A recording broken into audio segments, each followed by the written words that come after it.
Good evening sir. Good evening Aakash. तो मेरे हिसाब से 7:30 हो चुका है।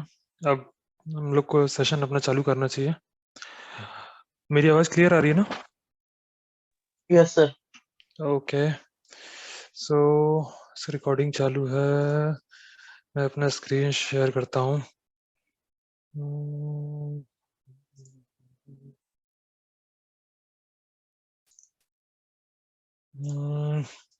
स्क्रीन विजिबल है मेरी? Yes sir. Yes sir. Yes. Okay. So आज से बेसिकली हम लोग चालू करेंगे कि what is automation, what is a different component used in automation, and what are the different type of control system used in automation. Basically इस week हम लोग सिर्फ ये देखेंगे कि मतलब ऑटोमेशन होता क्या है, और उसके बारे में बेसिक बेसिक चीजें जानेंगे कि मतलब क्या क्या कंपोनेंट यूज होते हैं, मतलब किस किस टाइप का ऑटोमेशन होता है, किस फील्ड में किस ऑटोमेशन में किस चीज की नीड रहती है, and various various other things. Okay. So basically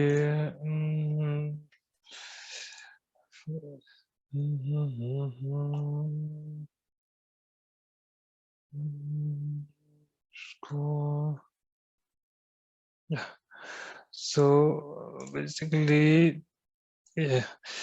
so basically automation क्या है? ऑटोमेशन जो है बेसिकली एक ह्यूमन कंट्रोल फंक्शन और एक टेक्निकल इक्विपमेंट को जो हम लोग मिला देते हैं, और जो बेसिकली एक प्रोसेस बनती है, वो एक ऑटोमेशन होती है। मतलब जैसे देखा जाए तो अगर पर्टिकुलर कोई एक प्रोसेस है जिसको via machine plus human control, मतलब basically automated machine control plus human supervision में अगर कोई की चीज किया जाए तो वो एक तरीके से ऑटोमेशन कहलाती है। ऑटोमेशन का बेनिफिट क्या क्या रहता है कि हम लोग की प्रोडक्टिविटी बढ़ती है, प्लस क्वालिटी जो है वो बढ़ती है, कॉस्ट कम होती है चीज़ों की, मैन पावर कम होता है आपका, और increase safety in the working condition. क्योंकि कई कई वर्किंग इन्वायरमेंट ऐसा रहता है जहाँ पे हम लोग को मतलब कई बार मतलब नॉर्मल एक ह्यूमन बीइंग वहाँ पे काम नहीं कर सकता है।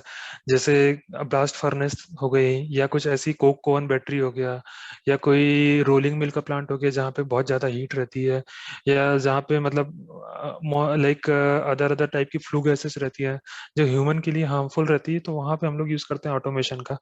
बिकॉज तो इस तरीके से सेफ्टी होती है हम लोग की।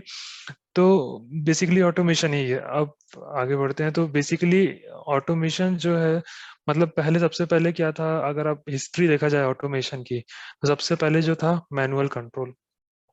मतलब हम जैसे देखा जाए तो जब ऑटोमेशन नहीं आया था उसके पहले हम लोग क्या करते थे, चीजें मैनुअली कंट्रोल करते थे। जैसे अगर मैं बात करूँ रोलिंग मिल के प्लांट की, तो वहाँ पे क्या होता था कि मतलब पूरा सरिया वगैरह, जैसे आपका जो रॉड्स वगैरह रहती हैं वो फर्नेस से निकलने के बाद आपका पूरा रॉड कटिंग तक वो पूरा काम मैनुअल होता था।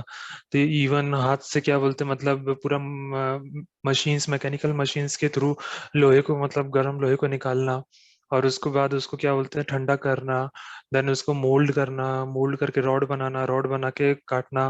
तो ये सब पूरा मैनुअली होता था। देन धीरे धीरे फिर जब चीजें और एडवांस होते गई तो उसके बाद आया न्यूमेटिक कंट्रोल। न्यूमेटिक कंट्रोल क्या रहता है कि बेसिकली एक तरीके से आपका एयर के थ्रू आपका पूरा, बेसिकली दो टाइप के कंट्रोल होते हैं आपके। एक होता है न्यूमेटिक, दूसरा होता है हाइड्रोलिक। हाइड्रोलिक मतलब जो पूरा ऑयल के थ्रू कंट्रोल किया जाए, और न्यूमेटिक मतलब पूरा एयर के थ्रू कंट्रोल किया जाए। तो वहाँ पे बड़े बड़े कंप्रेसर रहते थे। कम इवन एक्चुअली यहाँ पे ऑप्शन में न्यूमेटिक के साथ साथ हाइड्रोलिक भी आना चाहिए था, क्योंकि एक तरीके से दोनों मैकेनिकल कंट्रोल है। न्यूमेटिक जो रहता है वो एयर का कंट्रोल रहता है उसमें, और हाइड्रोलिक में ऑयल का कंट्रोल रहता है। तो मतलब आपका कुछ भी इक्विपमेंट को ऑपरेट करना है या कुछ करना है, जैसे आज अब हम लोग देखते हैं क्रेन, क्रेन हो गई, और वेरियस अदर एप्लीकेशंस हो गई। जैसे आपका हाइड्रो पावर में जो टरबाइन रहता है, जैसे वर्टिकल टरबाइन है, तो उसमें जो ब्रेक्स वगैरह रहते हैं वो पूरे न्यूमेटिक ब्रेक्स रहते हैं। वॉल्व होते हैं, वॉल्व सारे न्यूमेटिक वॉल्व होते हैं, जैसे कंट्रोल वॉल्व हो गया। कंट्रोल वॉल्व जो पीआईडी के लिए हम लोग यूज करते हैं वो सारे क्या बोलते हैं, न्यूमेटिक वॉल्व रहते हैं। फिर जैसे जैसे न्यूमेटिक कंट्रोल से आगे बढ़े तो फिर उसके बाद आया हार्डवायर लॉजिक। हार्डवायर लॉजिक मतलब अगर आपने कभी कोई प्लांट विजिट किए होंगे या कहीं पे गए होंगे तो वहाँ पे आपने ड्राइव्स वगैरह के पैनल या कोई बड़े इलेक्ट्रिकल पैनल देखे होंगे। तो वहाँ पे जो अंदर लॉजिक बने रहते हैं, जैसे आपका अगर मैं एक एग्जांपल लूँ तो जैसे direct online starter, DOL starter हम लोग पढ़ते हैं। जो बेसिकली मतलब मशीन को इस मोटर को ऑन ऑफ करने के लिए यूज होता है। तो वहां पे जो है हार्डवेयर लॉजिक का यूज होता है कि उसमें अगर एक मैं बटन को पुश करूंगा, मैं एक छोटा सा आपको एग्जांपल दिखाता हूँ हार्डवेयर लॉजिक का कि मतलब किस टाइप से रहता है।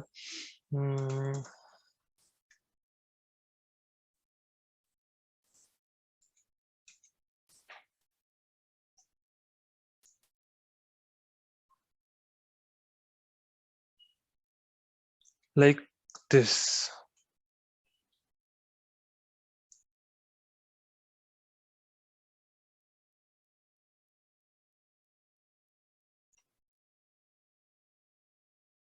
मेरी स्क्रीन विजिबल है ना? जी सर। ओके। सो Yes, sir. बेसिकली ये एक तरीके से हार्डवेयर लॉजिक रहता है। इसमें हार्डवेयर लॉजिक मतलब कैसा कि जो टोटल आपका जैसे पैनल है, पैनल में 3 फेस इनपुट सप्लाई आ रही है, तो 3 फेस इनपुट सप्लाई आई, वो एक फ्यूज में जाएगी। फ्यूज के बाद कॉन्टेक्टर लगा हुआ रहता है। कॉन्टेक्टर मतलब आपका जो यहाँ पे जो साइन बना हुआ है, एक K1 मतलब एक कॉन्टेक्टर को दिखाता है। हाँ, जो F1 जो लिखा हुआ है, ये फ्यूज को बता रहे हैं। फिर सिमिलरली यहाँ पे जो F2 वो क्या बोलते हैं, एक अनदर बेसिकली ये कैपेसिटर को दिखा रहा है यहाँ पे, लेकिन मेरे हिसाब से यहाँ कैपेसिटर की जरूरत नहीं पड़नी चाहिए। मे बी ये क्या बोलते हैं, एक तरीके से सेमीकंडक्टर फ्यूज बोल सकते हैं आप इसको, कि मतलब जो रिवर्स में मेरा सप्लाई करंट ना है या regenerative energy from the motor जो निकलती है वो ना है, उसके लिए रहता है। फिर उसके बाद आपका ये कन यहाँ पे ये एक तरीके से आपको दिखा रहा है कि कनेक्टर्स है, मतलब जितने भी टर्मिनल है, टर्मिनल को दिखा रहा है। फिर उसके बाद मोटर है। तो ये आपका हो गया पावर सर्किट। सिमिलरली जो कंट्रोल सर्किट रहता है, कंट्रोल सर्किट ये गलत है। बेसिकली कंट्रोल सर्किट और पावर सर्किट में ये डिफरेंस रहता है कि जो पावर सर्किट रहता है वो पूरा 3 फेस पावर सप्लाई या 230 पावर सप्लाई को करता है। और जो कंट्रोल सर्किट रहता है वो बेसिकली ये रहता है कि आपका मतलब जितने भी कॉन्टेक्टर को ऑन ऑफ कराना है, छोटे छोटे ऑक्सिलरी कॉन्टेक्टर हो गए, मेन कॉन्टेक्टर हो गए, पुश बटन्स के थ्रू ऑपरेट कराना है, तो उसके लिए हम लोग बेसिकली ये कंट्रोल सर्किट का यूज करते हैं। तो कंट्रोल सर्किट में भी आपका सप्लाई आ गई, सप्लाई के बाद यहाँ पे फ्यूज हो गया, फ्यूज के बाद एक आपका पुश बटन, ये पुश बटन का एक एग्जांपल है। देन पुश बटन के बाद हम लोग ने ये लैचिंग, लैचिंग का एक छोटा सा लॉजिक है कि जिसमें अगर मैं एक S0 हो गया, S1 हो गया। S0 जो है ऑफ की पुश बटन है, S1 जो है ऑन की पुश बटन है। तो जैसे S1 को ऑन करेगा तो मेरा K1 कॉन्टेक्टर पिक होगा, K1 कॉन्टेक्टर पिक होगा तो क्या करेगा कि ये NO लॉजिक को NC कर देगा और उससे मेरे एक लैचिंग बन जाएगी। और जब मुझे ऑफ करना है तो S0 को क्या बोलते हैं, मैं हटा दिया तो मेरा सर्किट वापस ओपन हो जाएगा। तो ये एक सिंपल लॉजिक है। यहाँ पे भी दिखाया है main circuit, control circuitry, momentary contact B वाला, और control circuit maintain contact. Actual में यहाँ पे थोड़ा सा साइट में गलत लिख दिया। जो बी वाला है वो आपका क्या बोलते हैं मेंटेन्ड कॉन्टेक्ट है, और जो सी वाला है वो मोमेंट्री कॉन्टेक्ट है कि मैं जब तक बटन दबाए रखूंगा तब तक ऑन रहेगा कॉन्टेक्टर, और जैसे ही बटन छोड़ूंगा वो ऑफ हो जाएगा, तो वो मोमेंट्री कहलाता है। और जो मेंटेन्ड कॉन्टेक्ट रहता है कि मैं बटन दबाया, कॉन्टेक्टर पिक हुआ, यहाँ से लैच हुआ, और लैच होने के बाद ऑटोमेटिकली बटन छोड़ भी दूंगा तो कंटिन्यूअसली चलता रहेगा जब तक मैं ऑफ की बटन ना दबाऊं। तो बेसिकली ये एक तरीके से हार्डवेयर लॉजिक कहलाता है आपका। तो जब न्यूमेटिक कंट्रोल से हम लोग आगे बढ़े तो हम लोगों ने क्या किया कि भाई ठीक है, हार्डवेयर लॉजिक का अरेंजमेंट किए। तो हार्डवेयर लॉजिक में होता क्या था कि भाई ठीक है, मैं सर्किट को तो कंट्रोल कर ले रहा हूँ, लेकिन मेरा जो मतलब साइज है पैनल का वो बहुत ज्यादा बढ़ जा रहा था, और वायरिंग भी बहुत ज्यादा हो जा रही थी, क्योंकि भाई मतलब इतना एक्सक्यूज मी, जस्ट 2 मिनट देना, मैं आया।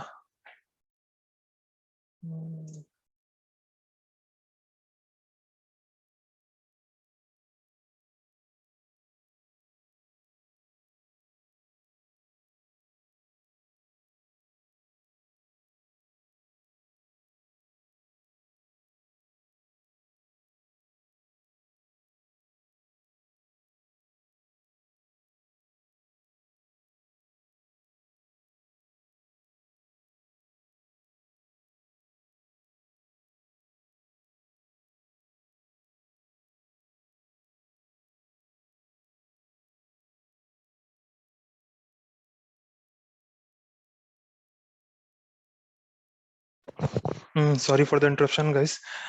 तो मैं क्या बता रहा था आपको कि इलेक्ट्रॉनिक कंट्रोल जो, फिर उसके जब हार्डवेयर लॉजिक ना मतलब बहुत ज्यादा पैनल लार्ज रहता था, और ये सब रहता था। तो उसके कारण क्या हुआ कि हम लोग को कुछ ना कुछ उसका सॉल्यूशन निकालना था। तो फिर उसके बाद हम लोग ने इन्वेंट किए electronic control via logic gates. लेकिन electronic control via logic gates मतलब जैसे एक तरीके से रिले लॉजिक हो गया। रिले लॉजिक और छोटे छोटे जो सर्किटरी रहती थी, लाइक मतलब आपका छोटे छोटे माइक्रो प्रोसेसर आते थे, उसके थ्रू हम लोग कंट्रोल करते थे। लेकिन उसमें भी क्या चीजें कॉम्प्लिकेटेड हो जाती थी, क्योंकि हार्डवेयर हम लोग का अलग अलग रहता था। मतलब लॉजिक गेट्स का एक छोटा सा सर्किट है, फिर प्रोसेसर का छोटा सा सर्किट है, फिर क्या बोलते हैं छोटे छोटे रिलेज लगी, कोई रिले खराब हो रही तो डिटेक्ट करना मुश्किल हो रहा है। तो कहीं अगर एक छोटा सर्किटरी में फॉल्ट आ गया तो वो डिटेक्ट करना मुश्किल हो रहा है। तो उसके लिए फिर हम लोग ने क्या किए कि फिर हम लोग ने प्रोग्रामेबल लॉजिक कंट्रोलर का यूज किया। अगर आप लोगों ने इंजीनियरिंग किए होंगे तो वहाँ पे माइक्रो प्रोसेसर पढ़े होंगे, एक सब्जेक्ट रहता था माइक्रो प्रोसेसर। तो उसमें हम लोग दो टाइप के प्रोसेसर और कंट्रोलर पढ़ते थे, एक नॉर्मल माइक्रो प्रोसेसर होता था और एक होता था माइक्रो कंट्रोलर। तो माइक्रो प्रोसेसर क्या होता था कि बेसिकली आपका जितना भी एक तरीके से माइक्रो प्रोसेसर जो है ओनली सीपीयू को कंसिस्ट करता था। छोटे छोटे रजिस्टर रहते थे, अंदर रजिस्टर रहते थे, स्टेटस वर्ड, अक्यूमुलेटर और लोड मेमोरी, ये सब रहता था। लेकिन माइक्रो प्रोसेसर जो रहता था वो सिर्फ सीपीयू को कंसिस्ट करता था। उसके बाद आया माइक्रो कंट्रोलर एक तरीके से collection of various micro processor plus memory plus other logic operations. जब वो टोटल ओवरऑल मिलते हैं तो हम लोग का एक लॉजिक कंट्रोलर बनता है। तो वो ही एक तरीके से आपका कहलाता है पीएलसी।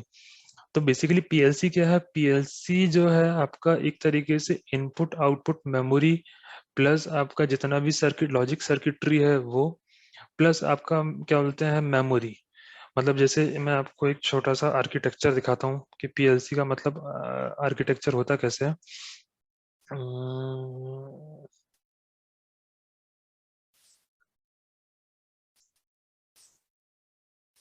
हम्म, हम्म,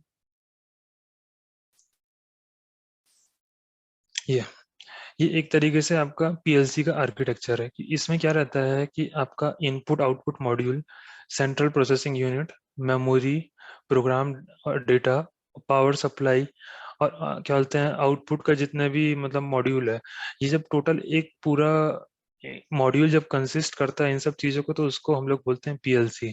तो बेसिकली ये पीएलसी ही है, मतलब एक तरीका का कंट्रोलर है जो ये सब चीजों को कंसिस्ट करता है। तो जब पीएलसी आया तो फिर उसके बाद थोड़ा सा चीजें और आसान हो गई कि भाई ठीक है हम लोग मतलब प्रोग्रामिंग डिवाइस से ही डायरेक्ट डायरेक्ट अपना पीएलसी के अंदर लॉजिक बना ले रहे हैं।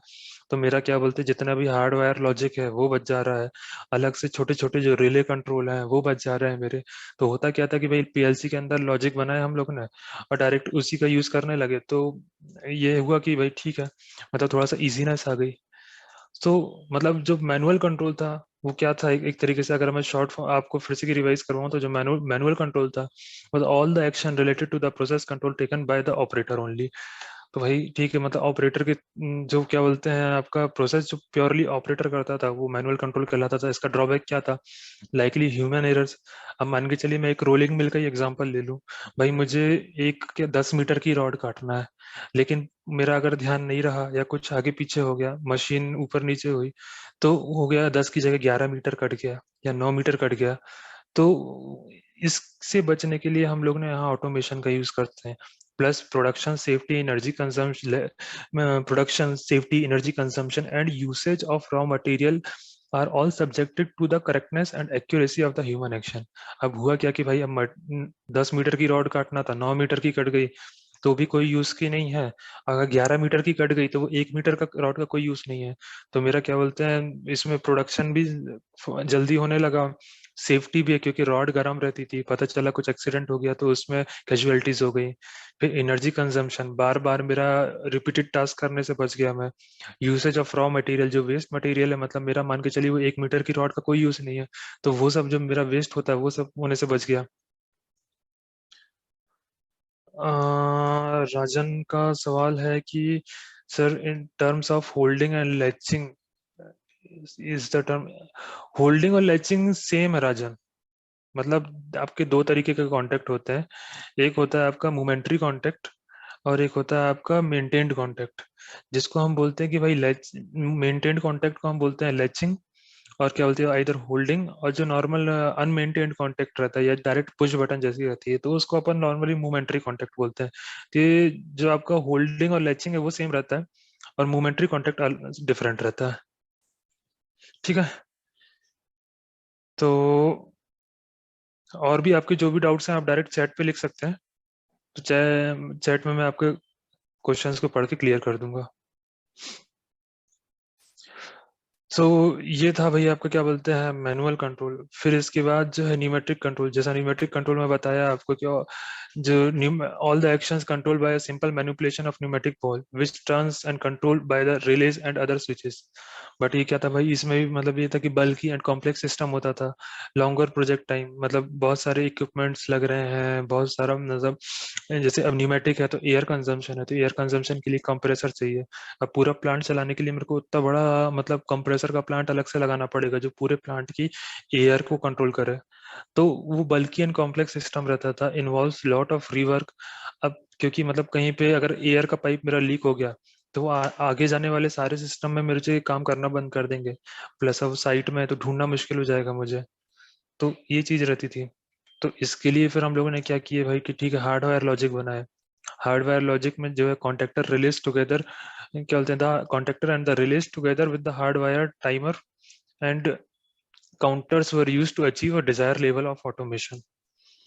सिमिलरली जैसा मैं आपको बताया कि भाई एक डीओएल स्टार्टर का एग्जांपल कि उसमें पूरा टोटल वायरिंग रहती थी, वायरिंग के थ्रू हम लोग ये सब लॉजिक बनाते थे और उसको वो करते थे। लेकिन होता क्या था कि सिमिलर उसका भी bulky panel, complex wiring, longer project time, difficult in maintenance and trouble shooting.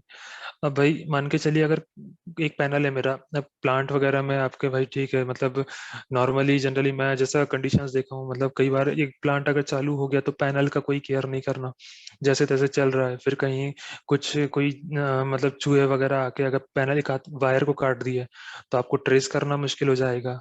तो मतलब मेंटेनेंस करने में बहुत ज्यादा डिफिकल्टीज आती थी। तो फिर उसके लिए फिर क्या हुआ कि भाई ठीक है electronic control using the logic gates का इन्वेंट हुआ भाई 1996 में, एडवेंट ऑफ द इलेक्ट्रॉनिक।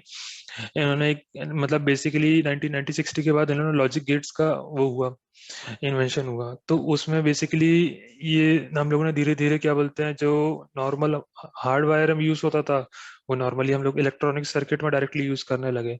तो इसके कुछ एडवांटेज भी रहे लेकिन कुछ डिसएडवांटेज भी थे। जैसे एडवांटेज क्या थे कि भाई स्पेस जो है कम हो गई, क्यों? क्योंकि जो डायरेक्ट हार्डवेयर में हम लोग लॉजिक बनाते थे अब एक छोटी सी चिप के अंदर आने लगे। हुआ क्या कि भाई ठीक है मतलब चिप के अंदर तो आने लगे। अब चिप जो रहती थी वो नॉर्मल आपकी 24 वोल्ट या तो 5 वोल्ट की रहती थी, तो एनर्जी सेविंग होने लगी उसमें, लेस मेंटेनेंस। क्योंकि भाई अब चिप के अंदर सर्किटरी एकदम मतलब फिक्स सर्किटरी है, उसमें कुछ भी डैमेज होने का चांस नहीं है। तो भाई less maintenance and greater reliability, क्योंकि कोई भी सर्किटरी कैसे भी डैमेज नहीं हो सकती उसमें। लेकिन बात है कि भाई वो तो चिप है, वो तो फिक्स लॉजिक है उसके अंदर। तो कंट्रोल लॉजिक को चेंज करना हम लोग के लिए वहां मुश्किल हो जाता था कि भाई ठीक है जैसे अगर मैं मेरा एक 2 इनपुट या 3 इनपुट का एक लॉजिक है कि भाई मेरा एक 3 इनपुट आ रहे हैं एक आउटपुट निकल रहा है और पर्टिकुलर एक लॉजिक फॉलो हो रहा है। अब मेरे को उसको चेंज करना है तो चेंज करने के लिए डायरेक्ट वो चिप को ही मेरे को चेंज करना पड़ेगा, मेरे पास ये ऑप्शन नहीं है कि अंदर की वायरिंग चेंज कर दूं उसके। तो उसमें ये होता था कि भाई ठीक है अगर कुछ चिप खराब हो गई तो पूरा लॉजिक ही फिर से कि चेंज करके दूसरा लॉजिक बिठाना पड़ता था वहां पे। तो सिमिलरली इसमें भी मतलब प्रोजेक्ट टाइम और प्रोजेक्ट कॉस्ट जो है वो बहुत ज्यादा बढ़ जाती थी हम लोग की। कि भाई ठीक है मतलब छोटी छोटी माइक्रो चिप है, अब इनको मतलब सिलिकॉन चिप जिसको बोलते हैं, इसको कहीं से एक्सपोर्ट करना या किसी से लेना वो भी थोड़ी सी कॉस्टली पड़ती थी। नॉर्मली एक हार्ड वायरिंग से almost 5 to 7 like times costly रहता था। तो वहां पे ये सब प्रॉब्लम्स थी। तो फिर उसके बाद जो आया बेसिकली 1970s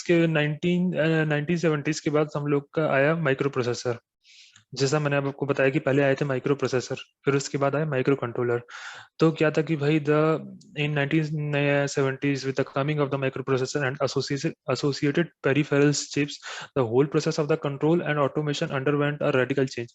मतलब जैसे ही माइक्रो प्रोसेसर आया उसके बाद से मतलब एकदम रिवॉल्यूशन ही आ गया। क्यों? क्योंकि पूरा मेरे एक पैनल जो हार्डवेयर में मैं एक पैनल बनाता था वो पैनल उठ के मेरे एक छोटा सा माइक्रो प्रोसेसर के अंदर आके बैठ गया। तो स्पेस सेविंग हो गई, एनर्जी सेविंग हो गई, हालांकि कॉस्ट बढ़ गई मेरी, लेकिन अगर ओवरऑल एक पैनल बनाने से लेके उसमें सारे इक्विपमेंट लगाने तक अगर देखा जाए तो कॉस्ट मतलब थोड़ा ही ज्यादा पड़ता था। तो मतलब ये डिफरेंस आ गया।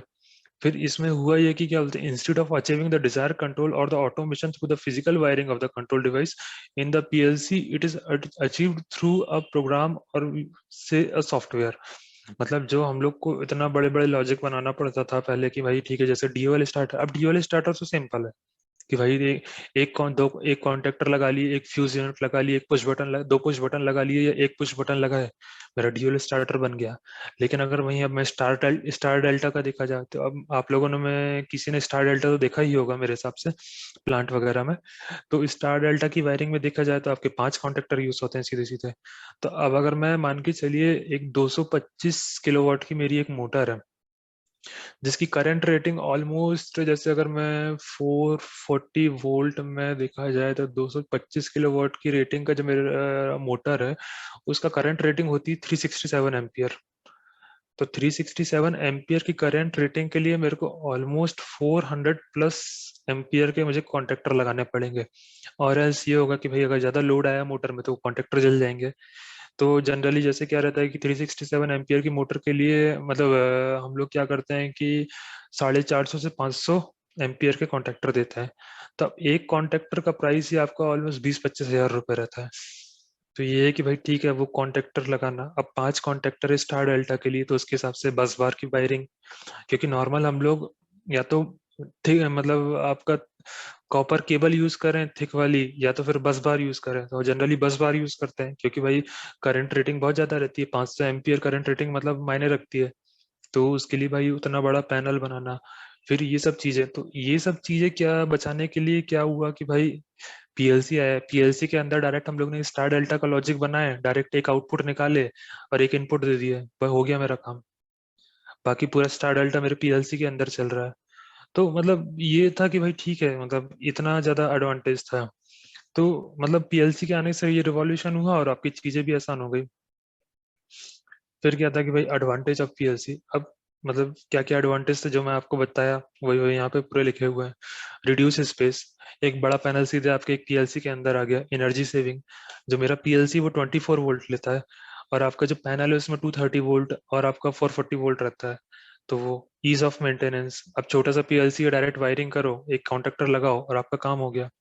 इकोनॉमिकल पड़ता था क्योंकि ओवरऑल देखा जाए ना तो मतलब पीएलसी, मतलब मेरे हिसाब से देखा जाए ना तो इकोनॉमिकल तो है पीएलसी, क्योंकि मतलब आपका पैनल का मैन्युफैक्चरिंग का कॉस्ट, फिर उसके बाद आपका पैनल का वायरिंग का कॉस्ट, अंदर पूरे एलिमेंट लग रहा है उसका कॉस्ट, मतलब देखा जाए तो ऑलमोस्ट वो मतलब आपका कॉस्ट तब भी तो थोड़ा ज्यादा ही पड़ता है पीएलसी का।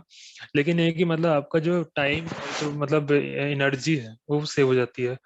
फिर ग्रेटर लाइफ एंड रिलायबिलिटी, अब मैं वायरिंग का जैसा मैं आपको बताया कि भाई वायरिंग अगर किसी ने काट, जैसे कोई चूहा वगैरह ने काट दिया है, कुछ हो गया, या मेरा करंट अगर ज्यादा फ्लो हो गया वायरिंग से, वायरिंग जल गई, या कुछ ऐसा हुआ कि भाई मेरा कांटेक्ट लूज हो गया कहीं पे, तो मेरा कॉन्टेक्टर काम नहीं कर रहा है।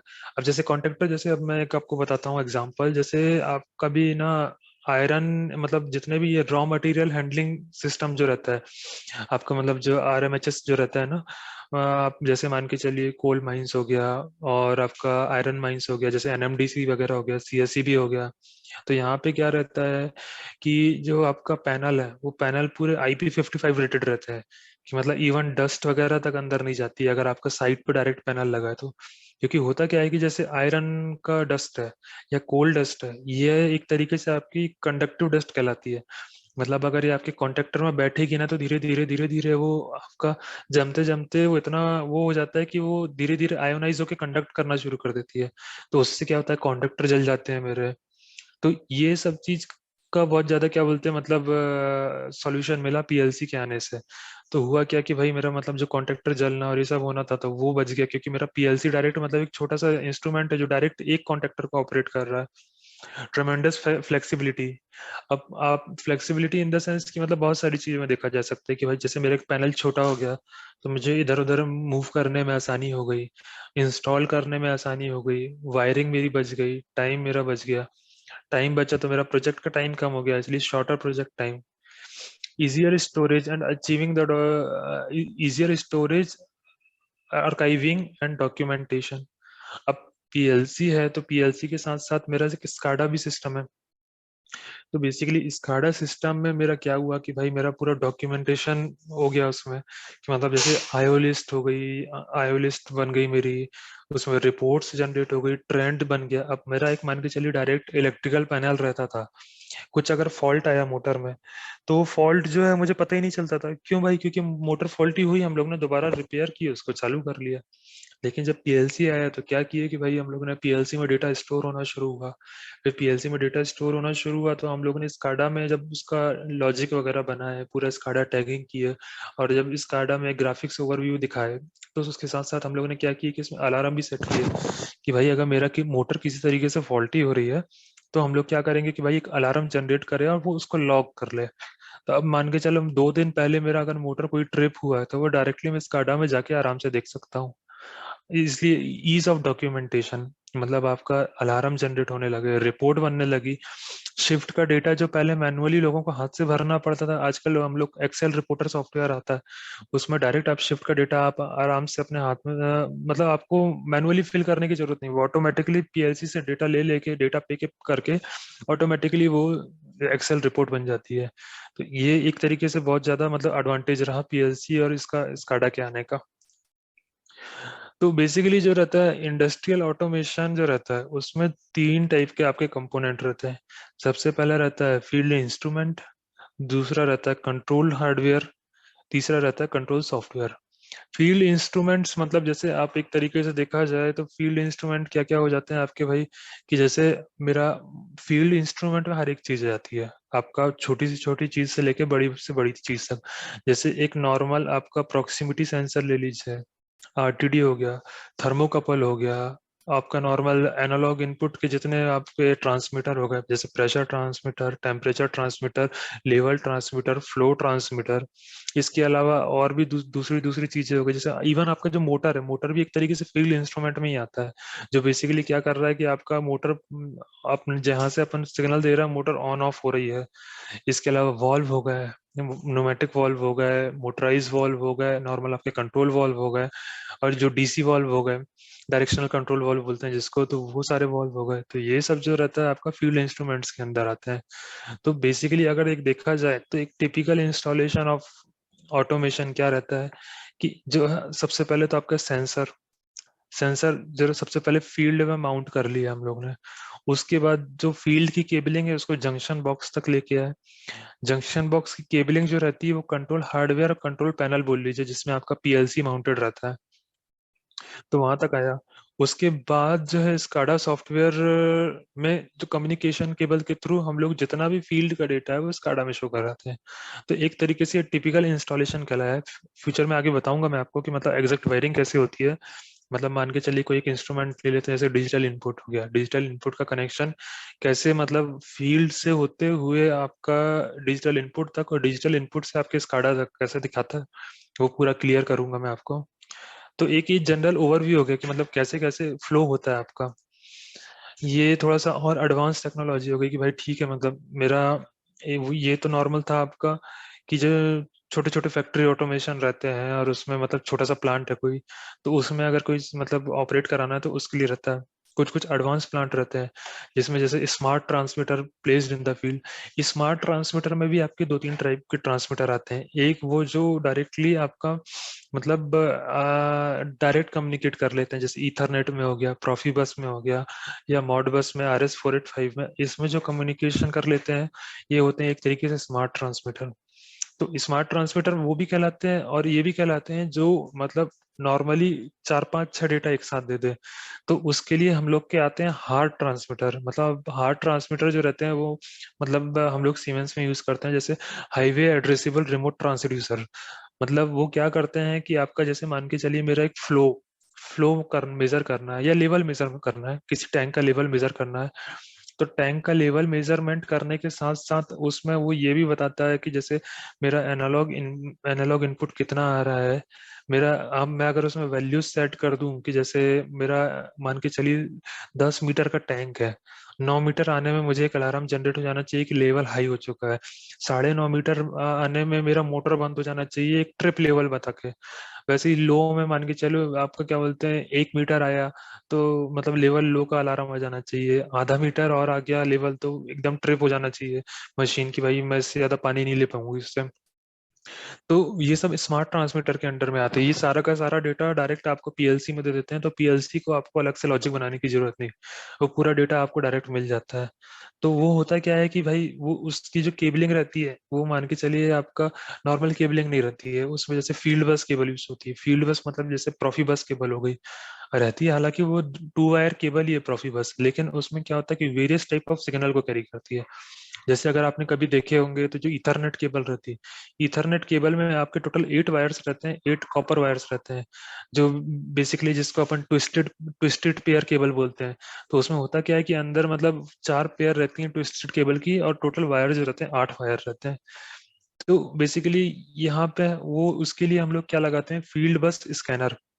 मतलब जो डेटा यहाँ से आपका ट्रांसमीटर से डेटा ले रहा है फील्ड बस को, मतलब फील्ड बस स्कैनर उसको स्कैन कर रहा है, और वो स्कैन करके फील्ड बस नेटवर्क के थ्रू पीएलसी में दे रहा है।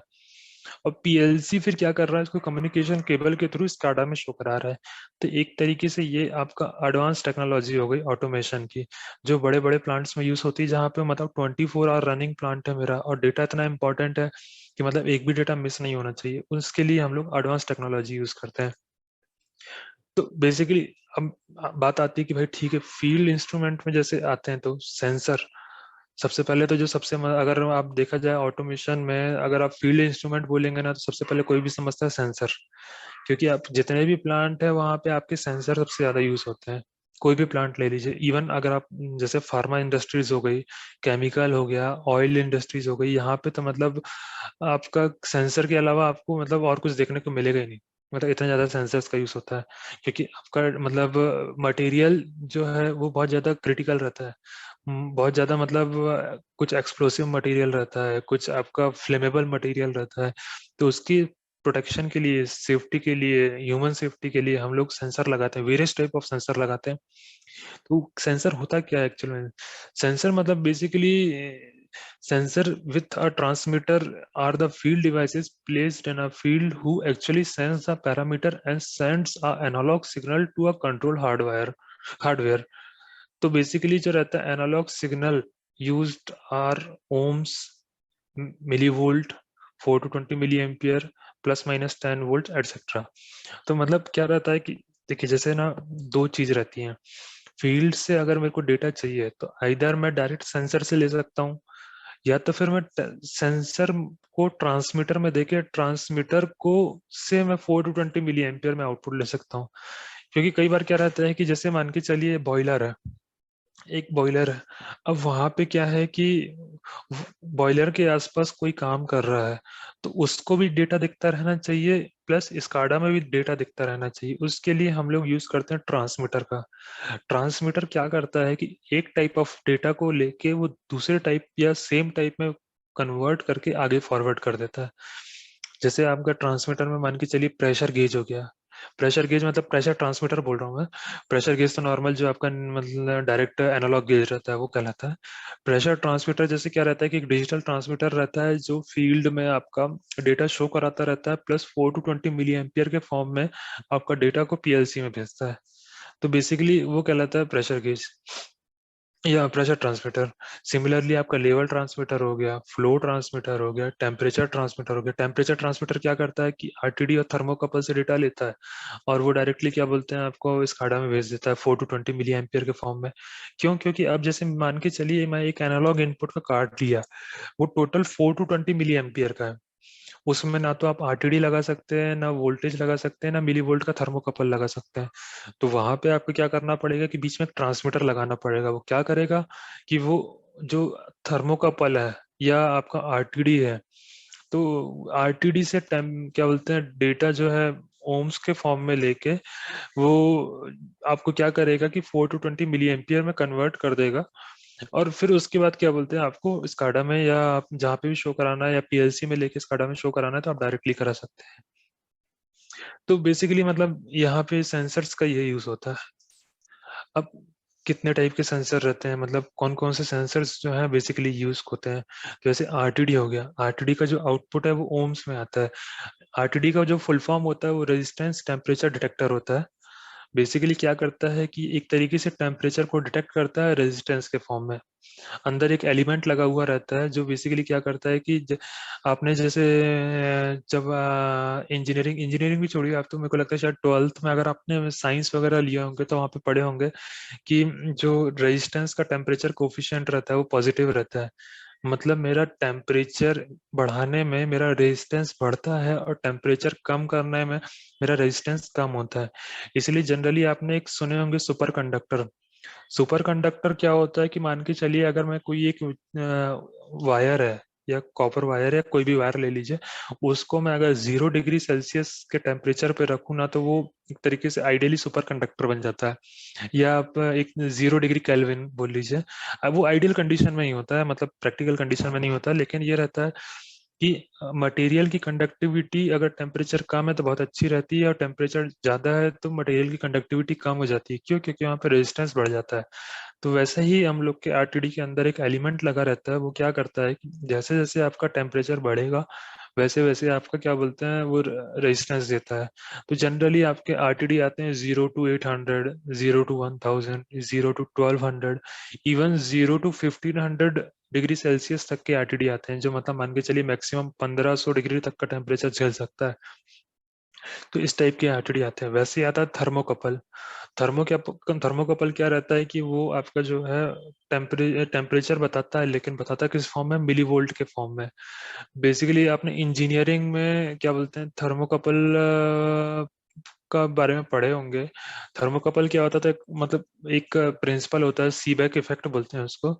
उसमें क्या होता है कि अगर आप दो मेटल को जॉइंट करते हैं, दो डिफरेंट टाइप ऑफ मेटल को डिफरेंट टेम्परेचर कंडीशन में ज्वाइन करते हैं, तो और उसके बाद क्या बोलते हैं जो उसमें जो जॉइंट रहता है वहां से एक ईएमएफ जनरेट होता है। बेसिकली क्या बोलते हैं वो ईएमएफ जो रहता है वो मिली वोल्ट के फॉर्म में रहता है। तो the difference in the temperature, more the difference in the temperature, more the millivolt will be generated from the thermocouple. मतलब जितना ज्यादा आपका टेम्परेचर डिफरेंस रहेगा उतना ज्यादा आपका क्या बोलते हैं वहाँ पे थर्मो, या आपका मटेरियल, दो अलग अलग मटेरियल है उसको अगर आप हीट कर रहे हैं तो उसका क्या बोलते हैं जो प्रॉपर्टीज के डिफरेंस के कारण आपका इलेक्ट्रिसिटी ईएमएफ प्रोड्यूस होता है, इलेक्ट्रोमैग्नेटिक फील्ड, और एक तरीके से बोल लीजिए आप करंट प्रोड्यूस होता है।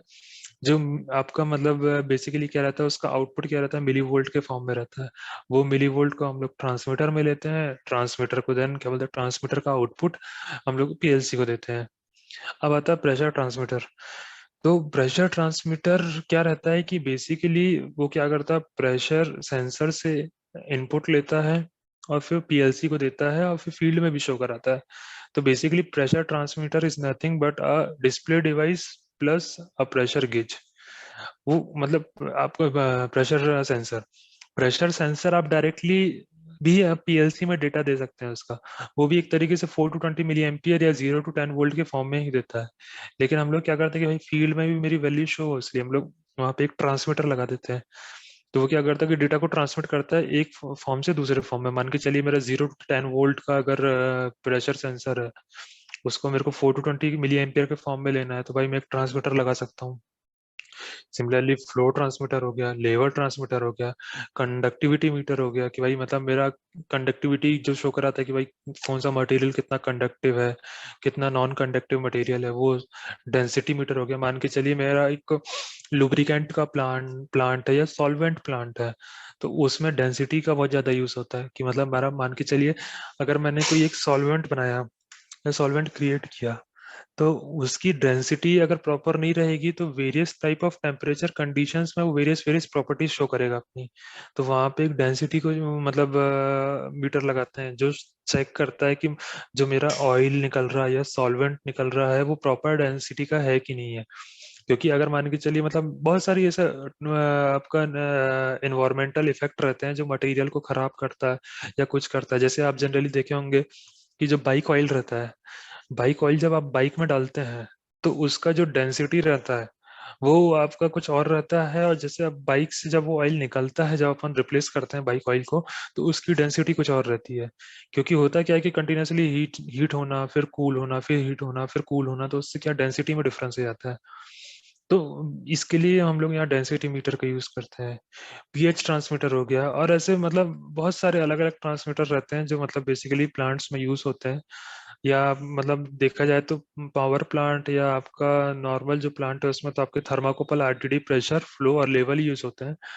लेकिन अगर आप जैसे देखा जाए तो सॉल्वेंट प्लांट हो गया, केमिकल इंडस्ट्रीज हो गई, फार्मा इंडस्ट्रीज हो गई, तो वहां पे आपकी कंडक्टिविटी, डेंसिटी या पीएच ट्रांसमीटर जो है, मतलब मैं जो आपका कोई अगर मान के चलिए लिक्विड है, तो उसका क्या पीएच है, पीएच लेवल है, वो मेजर करने के लिए भी हम लोग क्या बोलते हैं, मतलब हाईली एसिडिक है, हाईली बेसिक है, तो वो सब मेजर करने के लिए हम पीएच ट्रांसमीटर का यूज करते हैं।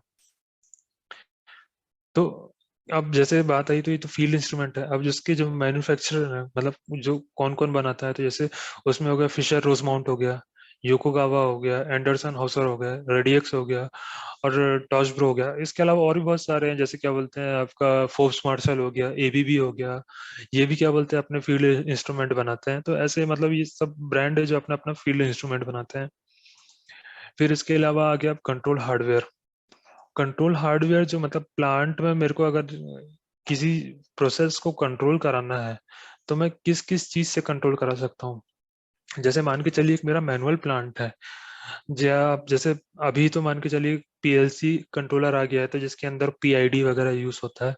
लेकिन पहले क्या होता था कि जब थोड़ा सा रिले ऑपरेटिंग सिस्टम रहता था, और रिले ऑपरेटिंग सिस्टम और पीएलसी आने के बीच का भी एक जो मतलब दौर था, उस टाइम पे क्या हुआ था कि कुछ कुछ कंट्रोलर तो आ गए थे, जैसे आपके पीआईडी कंट्रोलर आ गया था, टेम्परेचर कंट्रोलर आ गया था, और प्रेशर कंट्रोलर आ गया था। तो ये सारे कंट्रोलर आ गए थे, लेकिन पीएलसी उस टाइम पे एग्जिस्ट नहीं करता था। या कुछ प्लांट ऐसे थे जो क्या बोलते हैं, मतलब आपका मैनुअली ऑपरेटेड थे, लेकिन ये छोटे छोटे कंट्रोलर थे, वो उससे यूज करते थे। जैसे आज भी मैं सीएससीबी जाता था, तो सीएससीबी में 210 मेगावाट की जो यूनिट है, उसमें से मतलब 4 यूनिट में से एक यूनिट आज भी रिले कंट्रोल में ही चल रही है। तो ये छोटे छोटे जो पीआईडी कंट्रोलर है वो यूज होता था वहां पे। तो होता क्या है कि भाई मैं पुश बटन से प्रोसेस को ऑपरेट तो कर लिया, लेकिन जो मेरे न्यूमेटिक वॉल्व है वो कंटिन्यूअसली कंट्रोल करने के लिए, भाई मतलब मैं ऑपरेटर को क्यों लगा के रखूं जब मेरे पास पीआईडी कंट्रोलर है। तो मैं आपको परसों के दिन पीआईडी कंट्रोलर का एक एग्जांपल दिया था कि भाई जैसे गाड़ी में क्रूज कंट्रोल है, तो एक तरीके से पीआईडी कंट्रोलर का एग्जांपल है। वैसे ही अगर मान के चलिए मेरा बॉयलर में ड्रम के लेवल को मेरे को मेंटेन करना है, भाई मेरा ड्रम लेवल कितना है वो हम मुझे मतलब जैसे अगर मान के चलिए मुझे 50% ड्रम लेवल हमेशा मेंटेन रहना चाहिए मेरा। तो उसके लिए क्या यूज करता हूँ मैं, पीआईडी कंट्रोलर यूज करता हूँ, जो क्या करता है कि लेवल का इनपुट लेता है, लेकिन आउटपुट में जो है फ्लो देता है। मतलब वो क्या करता है कि भाई जो मेरा फ्लो कंट्रोल वॉल्व रहता है, एफसीवी जिसको बोलते हैं, तो वो एफसीवी को कंट्रोल करता है। तो उसमें होता क्या है कि भाई उसने देखा कि लेवल डाउन हो रहा है, तो लेवल डाउन हो रहा है तो वो क्या करता है कि वॉल्व को ज्यादा ओपन कर देता है, तो मेरा फ्लो बढ़ जाता है पानी का ड्रम लेवल में जाने के लिए, ड्रम लेवल बढ़ाने के लिए। सिमिलरली अगर उसने देखा कि नहीं लेवल बहुत ज्यादा बढ़ने लगा है, तो वो क्या करता है कि वॉल्व के आउटपुट को कम कर देता है, और मेरा वॉल्व धीरे धीरे क्लोज हो जाता है। और क्या होता है कि मतलब पूरा क्लोज नहीं होता, थोड़ा सा ही क्लोज होता है, और पानी थोड़ा स्लो जाने लगता है, तो धीरे से फिर लेवल मेंटेन हो जाता है। तो ये कहलाता है कि stand alone PID controller. Basically आप जब आगे कभी प्लांट विजिट करेंगे या कहीं पे देखेंगे, या किसी ने देखा भी होगा ग्रुप में से, तो नॉर्मली जो कंट्रोलर है ये पीआईडी कंट्रोलर कहलाते हैं। इसमें आपका एक इनपुट रहता है, आउटपुट रहता है, और डायरेक्ट मतलब आपका जैसे फील्ड से लेवल का इनपुट ले लिया, वो कनेक्ट कर दिया इनपुट में, वॉल्व का आउटपुट, मतलब एक तरीके से इसमें क्या होता है, एनालॉग इनपुट और एनालॉग आउटपुट जनरेट करता है वॉल्व को ओपन क्लोज करने के लिए। आप इसको कंट्रोलर को मैनुअली सेट कर सकते हैं। बहुत सारी कंपनीज है जो मतलब ये पीआईडी कंट्रोलर मैन्युफैक्चर करती है, जैसे मासिबस हो गई, फिनिक्स हो गई, इसके अलावा योकोगावा हो गई। तो छोटी छोटी और भी बहुत सारी कंपनियां हैं जो आपका पीआईडी कंट्रोलर को मतलब मैन्युफैक्चर करती है। फिर उसके बाद आता है आपका normal PLC, PLC programmable logic controller. इसके अंदर तो आप अभी तक मैं जो चीज बताया हूँ वो सारी चीजें कर सकते हैं। लॉजिक क्रिएशन करना, पीआईडी बनाना, आपका रिले लॉजिक बनाना, आप जितनी भी चीजें हैं लॉजिक से रिलेटेड, वो सारी आप पीएलसी के अंदर कर सकते हैं। इवन जो आपके पीआईडी कंट्रोलर के डायरेक्ट ब्लॉक आते हैं, जो आप ब्लॉक को यूज करिए, और उसके बाद ये है कि आप डायरेक्ट इनपुट आउटपुट लगाइए। मतलब जैसा आप यहाँ पे एक ये डायग्राम देख रहे हैं, ये एक तरीके से एक डिवाइस है। सेम डिवाइस का ही एक आप मान के चलिए एक कॉपी जो है वो आपको अंदर पीएलसी के लॉजिक में मिल जाएगा, जिसमें आपको सिर्फ इनपुट जोड़ना है, आउटपुट लेना है और पैरामीटर सेट करना है। पैरामीटर सेट करने के लिए आपको मैनुअल कंट्रोलर में भी पैरामीटर आपको सेट करना पड़ता था, सिमिलरली उसमें भी पैरामीटर सेट होते हैं। लेकिन ये है कि भाई आपका अलग से कंट्रोलर लगाने की कॉस्ट बच गई उसे आप। और यहाँ पे मान के चलिए 10 कंट्रोलर यूज कर रहे हैं, अगर 5,000 का एक आ रहा है तो 50,000 डायरेक्ट हो गया। मेरा 30,000 के पीएलसी में आप 100 कंट्रोलर यूज कर सकते हैं। तो ये डिफरेंस है पीएलसी का। और उसके बाद आता है डिस्ट्रीब्यूटेड कंट्रोल सिस्टम। अब डिस्ट्रीब्यूटेड कंट्रोल सिस्टम मतलब मान के चलिए आप यहाँ पे 100 पीआईडी यूज कर रहे हैं तो यहाँ पे 1,000 पीआईडी यूज कर सकते हैं।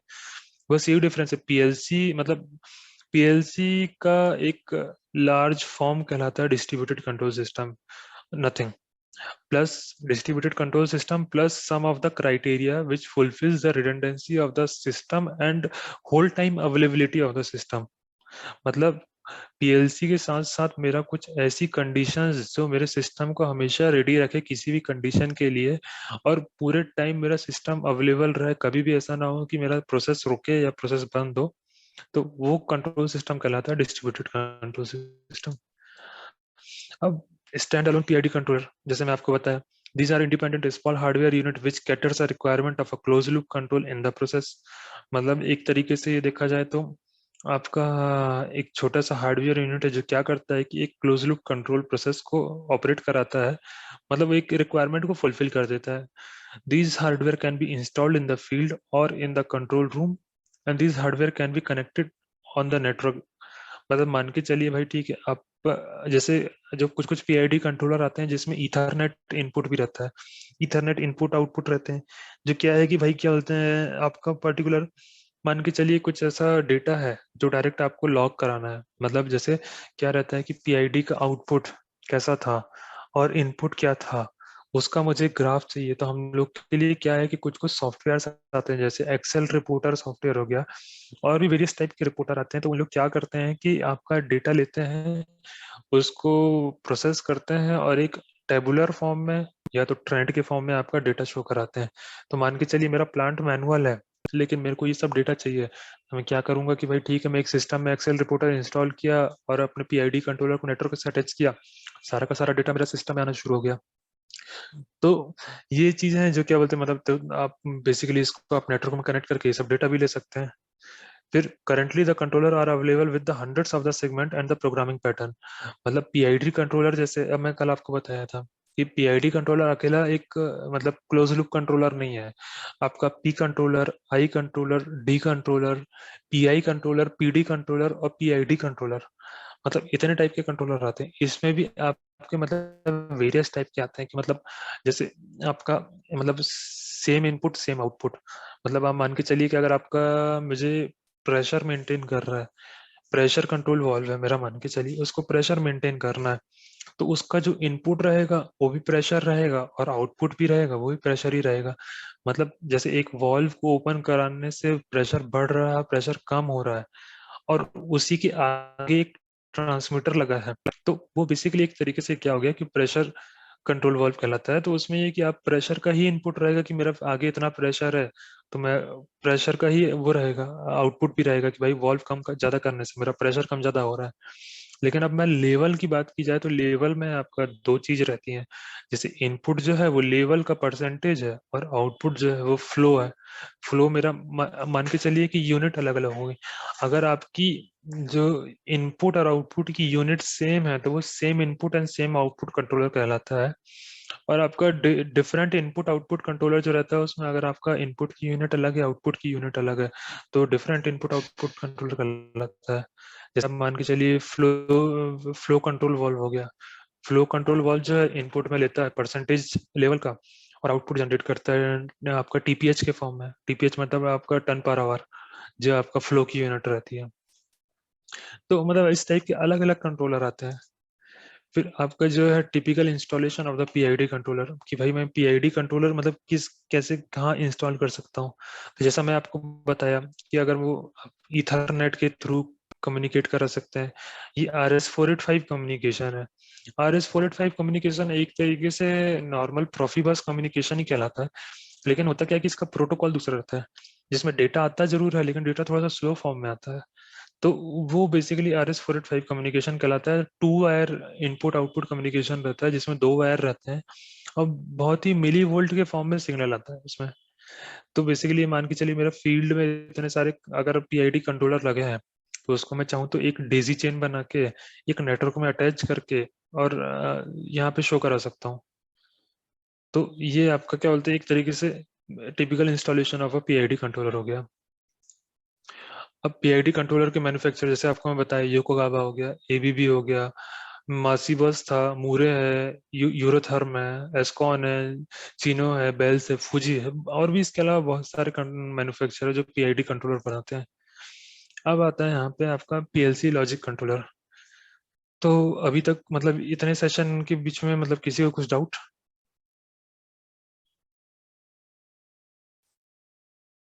No sir. अपना चैट में भी लिख सकते हैं डाउट को, या अगर मतलब आप कहीं जैसे मोबाइल से यूज कर रहे हैं या कुछ कर रहे हैं जिससे आप मतलब डायरेक्टली टाइप नहीं कर पा रहे हैं, तो उस कंडीशन में आप मुझे मतलब बोल के भी बता सकते हैं, कोई दिक्कत नहीं है। और ऐसा है कि मतलब डाउट जो भी रहे आप अगर चैट में डाल दीजिए, अगर मैं तुरंत देख लिया तो तुरंत रिप्लाई कर दूंगा, और अगर किसी टॉपिक के बीच में हूँ तो फिर मतलब जब टॉपिक खत्म होने के बाद रिप्लाई कर दूंगा। तो अब यहाँ पे आता है भाई programmable logic controller. Hello sir. Nowadays, yes Pratap. Sir मैं ये जानना चाहता हूँ जो पीआईडी है हम्म उसका जो सिग्नल ट्रांसमिट और रिसीव हो रहा है हम्म तो वो एनालॉग फॉर्म में रहेगा या डिजिटल फॉर्म में भी होगा? नहीं भाई, जो आपका PID रहता है ना, वो बेसिकली एनालॉग फॉर्म में रहता है। क्योंकि होता क्या है ना कि PID जो है एक तरीके से एक एनालॉग वैल्यू को कंट्रोल कर रहा है। मतलब आपका जो सिग्नल है वो 0%, 5%, 10% अप टू द 100%। तो क्या है वो एक तरीके से PID कंट्रोल को हम लोग कंटिन्यूस कंट्रोल बोलते हैं। मतलब आप समझ रहे हैं, जैसे अगर एक आपका मान के चलिए क्या एग्जांपल ले ले, जैसे प्रेशर का एग्जांपल लेता हूँ। मुझे किसी मतलब लाइन का प्रेशर मेंटेन करना है। अब मैं प्रेशर मेंटेन करने के लिए अगर मैं एनालॉग इनपुट ना लेके डिजिटल इनपुट लूंगा तो होगा क्या कि भाई सडनली वॉल्व ओपन हुआ, प्रेशर एकदम से बढ़ेगा, प्रेशर ज्यादा बढ़ गया, वॉल्व फटाक से क्लोज हो जाएगा। तो होगा क्या कि लाइन में स्ट्राइकिंग फोर्स प्रोड्यूस होगी, जिसके कारण हो सकता है मेरी लाइन डैमेज हो जाए। तो एनालॉग रहेगा तो क्या होगा, स्लोली वॉल्व ओपन होगा और उतना ओपन होगा कि भाई मेरा एक प्रेशर की लिमिट तक पहुंचे और बस उसके बाद वॉल्व वहीं पर रुक जाए या धीरे से वापस बंद होना शुरू हो जाए। तो वो कंटिन्यूस कंट्रोल प्रोसेस रहती है। तो वो कंटिन्यूस कंट्रोल प्रोसेस को ही हम लोग क्लोज लूप प्रोसेस बोलते हैं या क्लोज लूप कंट्रोल प्रोसेस बोलते हैं, और उसी के हम लोग PID कंट्रोल बोलते हैं। जनरली क्या रहता है कि जैसे कुछ कुछ प्लांट्स में आप अगर देखे होंगे ना, तो लोग डायरेक्टली PID बोलते हैं, PID लूप है, PID लूप इसका टेम्परेचर का PID लूप है। वो PID लूप नहीं, एक्चुअली वो क्लोज लूप रहता है, जिसकी जो प्रोसेस ऑफ कंट्रोलिंग है वो PID है। मतलब आपका प्रोपोर्शनल इंटीग्रल डेरिवेटिव जो कंट्रोल प्रोसेस है वो आपकी PID प्रोसेस कहलाती है, लेकिन जो प्रोसेस है वो आपका क्लोज लूप प्रोसेस है। ओके। ओके, सो प्रोग्रामेबल लॉजिक कंट्रोलर क्या है भाई? nowadays PLCs are most widely used control hardware in the control applications. The application ranges from a standalone system for the CNC machine to the hot swappable redundant system for a critical process control. मतलब basically क्या है कि भाई आज के time पे अब जब धीरे धीरे धीरे धीरे पूरा सिस्टम मेरा ऑटोमेटेड हो गया, इवन बहुत सारे प्लांट है जो अभी भी मैनुअली चल रहे हैं। जैसे जब मैं भिलाई में था, तो मेरा जो लास्ट प्रोजेक्ट ही था वो बेसिकली एक मैनुअल प्लांट को मतलब PLC के थ्रू ऑटोमेशन में वो करना था। तो मतलब ये था कि भाई वहां पे ना पूरा का पूरा सिस्टम रिले में चल रहा था, और कम से कम नहीं तो 20-22 पैनल थे, अलग अलग टाइप के पैनल थे। कुछ रिले पैनल थे, कुछ कन्वेयर के ब्रेकिंग पैनल थे, कुछ आपके कन्वेयर के DB पैनल थे, मतलब डिस्ट्रीब्यूटेड बोर्ड सप्लाई के पैनल थे। इसके अलावा कुछ नॉर्मल रिले पैनल थे, कुछ कॉन्टेक्टर पैनल थे, कुछ आपके क्या बोलते हैं जो स्पीड कंट्रोल के लिए अलग से पैनल लगाए हुए थे, जिसमें आपको प्रोक्सिमिटी सेंसर का एक रिले में मतलब एक सेंसर में इनपुट आता था, फिर वो रिले आउटपुट जनरेट करता था। वो रिले आउटपुट जो है आपका मतलब कंट्रोल पैनल में आता था, वहां से कंट्रोल लॉजिक के थ्रू फिर वो सारा प्रोसेस को ऑपरेट कराता था। तो मतलब thousands of wires, thousands of small relays, like hundreds of almost मतलब डाउनहिल की कन्वेयर थी। तो ये था कि उसका मतलब आपकी 500 किलोवाट की तो 3 मोटर इसकी कन्वेयर की स्टार्टिंग में ही लगी हुई थी, जो पूरा मतलब कंट्रोल करती थी कन्वेयर को। तो समझ रहे हैं आप कन्वेयर कितनी बड़ी होगी। तो उसके लिए अब इतनी बड़ी मोटर है, इतनी बड़ी कन्वेयर है, तो उसको ब्रेक भी लगाना पड़ेगा, क्योंकि डाउनहिल है। मतलब डाउनहिल मतलब कैसा कि ऑलमोस्ट जैसे 45 डिग्री, 50 लाइक 40 डिग्री, 35 डिग्री, ऐसा मतलब स्लैंट पे रहती थी कन्वेयर। तो उसके अंदर आपको इतना टन में मटेरियल रहता है। अगर मान के चलिए मेरा ब्रेक नहीं लगा तो कन्वेयर फेल हो जाएगी। और कई बार हुआ भी है वहां पे कि मतलब वो ये होता क्या था कि मैकेनिकल लॉजिक था पूरा, मैकेनिकल और पूरा रिले लॉजिक। तो कई बार ऐसा हुआ कि कुछ वायरिंग अगर इधर उधर मिसप्लेस हो गई या कट गई किसी कारण से या डैमेज हो गई, तो होता क्या था कि वो ब्रेक नहीं लगे तो कन्वेयर फेल हो गई। तो कन्वेयर फेल हुई तो पूरा टोटल मतलब कन्वेयर रन कर जाती थी, तो पूरा मेरा बेल्ट कट पिट जाता था, गियर बॉक्स मेरे टूट जाते थे। तो बहुत सारी ये सब प्रॉब्लम्स होती थी। तो वही सब का एक सॉल्यूशन है आपका पीएलसी। तो जैसे पीएलसी जो है बेसिकली अलग अलग एप्लीकेशंस के लिए यूज होता है, जो क्या है जैसे स्मॉल एप्लीकेशन, जैसे सीएनसी पैनल हो गया। सीएनसी पैनल और मतलब बेसिकली आपका पीएलसी जो है कंट्रोलर्स वाइडली मैं आपको दो कैटेगरीज में डिवाइड करते हैं उसको। एक होता है आपका नॉर्मल फैक्ट्री ऑटोमेशन, एक होता है आपका प्रोसेस ऑटोमेशन। फैक्ट्री ऑटोमेशन मतलब जैसे सीएनसी प्रोसेस हो गई, पेपर मिल हो गई, पैकेजिंग प्लांट हो गया, वाटर प्लांट हो गया, और अदर अदर छोटे छोटे प्लांट जो बेसिकली मतलब मेरा एक छोटी सी सिंगल प्रोसेस है, सिर्फ पीएलसी को उसको ऑपरेट करना है। मतलब जैसे मेरा आपका मान के चलिए कि जैसे आप एक छोटा सा प्रोसेस ले लेते हैं जैसे प्रिंटिंग प्रेस। अब प्रिंटिंग प्रेस भी एक तरीके से मतलब पहले आपका नॉर्मल बड़ी बड़ी मैकेनिकल मशीन यूज होती थी प्रिंट करने के लिए, आजकल डायरेक्ट पीएलसी का यूज हो रहा है। पेपर इनपुट होता है, आपका प्रेस होती है, मतलब जो प्रिंटर है वो प्रेस करता है, प्रिंट होता है, पेपर आगे जाता है, एक प्रॉपर साइज में कट जाता है और निकल जाता है। तो वो एक छोटा सा एक रूम के अंदर एक प्रोसेस आ जाती है, मतलब एक आपका बड़ा सा हॉल है, हॉल के अंदर वो प्रोसेस आ गई, वो आप एक तरीके से आपका फैक्ट्री ऑटोमेशन के अंडर में आता है। और प्रोसेस ऑटोमेशन जो रहता है वो क्या रहता है कि भाई ठीक है, मेरा पावर प्लांट हो गया, ऑयल गैस सीमेंट, ये सारी जो बड़ी बड़ी क्रिटिकल प्रोसेस रहती है, जो आपकी हॉट स्वैपेबल रिडंडेंट सिस्टम रहता है। हॉट स्वैपेबल रिडंडेंट सिस्टम मतलब क्या होता है कि बेसिकली जैसे रिडंडेंट का तो मतलब मैं आपको बताया था उस दिन कि मतलब मेरा एनी टाइम सिस्टम अवेलेबल रहता है। अगर एक पीएलसी फेल हुआ तो दूसरा पीएलसी लाइन में जाता है, तो वो कहलाता है रिडंडेंट सिस्टम। अब हॉट स्वैपेबल मतलब क्या होता है कि जैसे सिस्टम रिडंडेंट है, तो मान के चलिए मेरा एक बीच में अगर कोई मॉड्यूल फेल हो गया, तो मॉड्यूल फेल हो गया तो उसके कारण क्या हुआ कि भाई मेरा वो प्रोसेस रुकनी नहीं चाहिए। तो मैं क्या करूंगा कि वो मॉड्यूल को तुरंत निकाल के वहां पे नया मॉड्यूल बिठाऊंगा, मेरी प्रोसेस चलना शुरू हो जाना चाहिए। वहां पे मेरा इसमें इंटरप्शन नहीं आया, प्रोसेस में इंटरप्शन ऑब्वियसली आएगा, क्योंकि अब जैसे उस मॉड्यूल में जो सिग्नल आ रहे थे वो नहीं मिल रहे होंगे। तो जैसे मान के चलिए कोई एनालॉग इनपुट मॉड्यूल फेल हो गया, तो जैसे प्रेशर का कुछ इनपुट आ रहा था, तो प्रेशर का इनपुट चला गया या कुछ ऐसा हुआ, तो होगा क्या कि वो पर्टिकुलर सेगमेंट ऑफ प्रोसेस बस रुकेगी, बाकी मेरा ओवरऑल प्लांट चलता रहेगा। हाँ, अब वो प्रोसेस जो है वो प्लांट की कंट्रोलिंग से रिलेटेड होगी, तो मेरा प्लांट ऑब्वियसली ट्रिप होगा। जैसे मान के चलिए अगर एक बॉयलर बॉयलर का लेवल कंट्रोल का एक एनालॉग इनपुट कार्ड मेरा फेल हो गया, तो लेवल की वैल्यू आएगी नहीं उसमें, या तो लेवल 0 दिखाएगा या तो एकदम लेवल आउट ऑफ रेंज चला जाएगा। तो उसमें होगा क्या कि मेरा कंट्रोल वॉल्व इधर उधर रिएक्ट करेगा। फिर वो कंट्रोल वॉल्व इधर उधर रिएक्ट करेगा तो होगा क्या कि भाई ठीक है, मतलब प्रोसेस पूरी गड़बड़ा जाएगी, तो उसके लिए मुझे सिस्टम को ट्रिप करना पड़ेगा। तो वहां पे मेरा प्लांट ट्रिप होता है।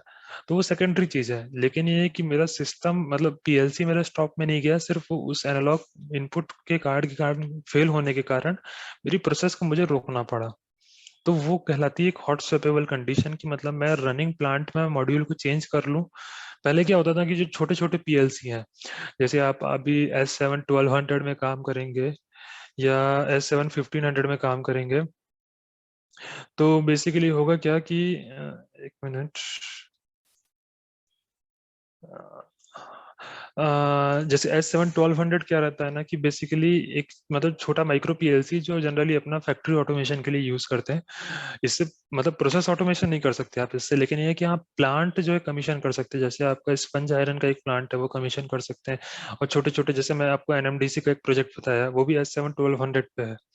तो ऐसे आप ये प्लांट को कमीशन कर सकते हैं। लेकिन होता क्या है कि मान के चलिए S7 1200 का बीच का मैंने एक कार्ड रिमूव किया, तो मेरा पीएलसी स्टॉप में चला जाता है।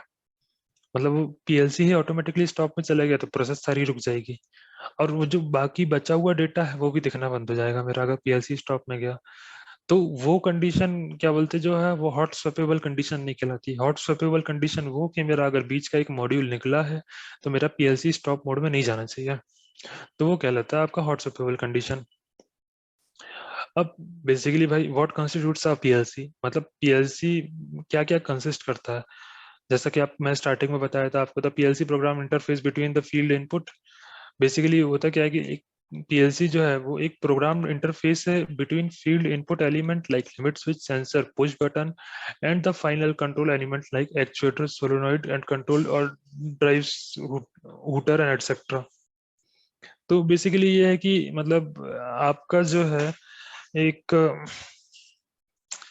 पीएलसी जो है फील्ड की इनपुट लेने से फाइनल आउटपुट एक्चुएटर को ऑपरेट करने तक वो सारी की सारी चीजें अपने मतलब अंदर ही कंसिस्ट करता है।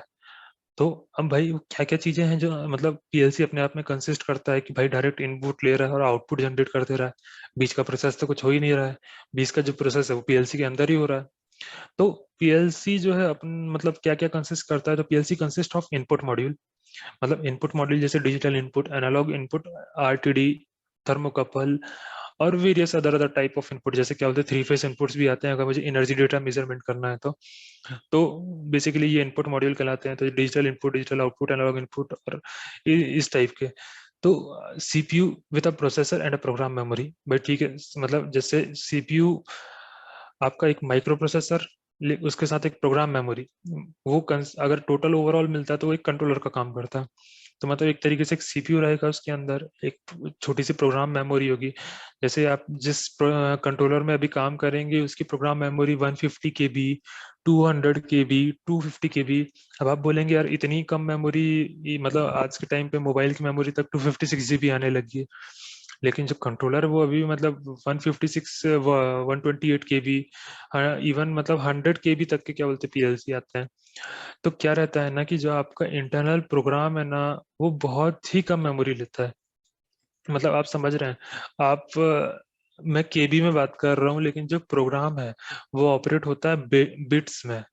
बिट्स मतलब समझ रहे हैं आप, मतलब केबी को अगर मैं 1000 से मल्टीप्लाई करूं, 1 केबी को अगर मैं 1000 से मल्टीप्लाई 1024 से मल्टीप्लाई करूंगा तो उतने बाइट्स बनते हैं। मतलब क्या बोलते हैं आपका एक और मतलब आपका 1024 बाइट्स कंसिस्ट ऑफ 1 केबी, ठीक है। अब 1024 इंटू 8 मल्टीप्लाई करूंगा ना तो जितना भी टोटल 8000 के समथिंग आउटपुट आएगा वो उतना मतलब बिट्स रहता है। मतलब एक केबी में आपका 8000 समथिंग बिट्स रहता है। तो समझ रहे हैं आप इतना, मतलब और आपको मेमोरी बिट एक ही यूज करना है प्रोग्राम में। मतलब जैसे मान के चलिए इनपुट आई 0.0 है या एम 0.0 है तो वो एक बिट रहता है। तो समझ रहे केबी और फिर एमबी तो बहुत ही ज्यादा हो जाता है। मतलब मैं बहुत मतलब सब अभी तक अपनी लाइफ का सबसे मतलब ऑटोमेशन लाइफ का सबसे बिगेस्ट प्रोग्राम देखा हूँ तो वो है 28 MB का। मतलब और वो इतना बड़ा प्रोग्राम था ना कि मतलब मेरे को पूरा एक दिन लग गया था प्रोग्राम समझने में कि मतलब क्या इनपुट आ रहा है, क्या आउटपुट आ रहा है, कहाँ से आ रहा है, कहाँ जा रहा है, कितने ब्लॉक से कितने टाइमर, काउंटर, मेमोरी ब्लॉक, डीबीज, सो बहुत सारी चीजें हैं।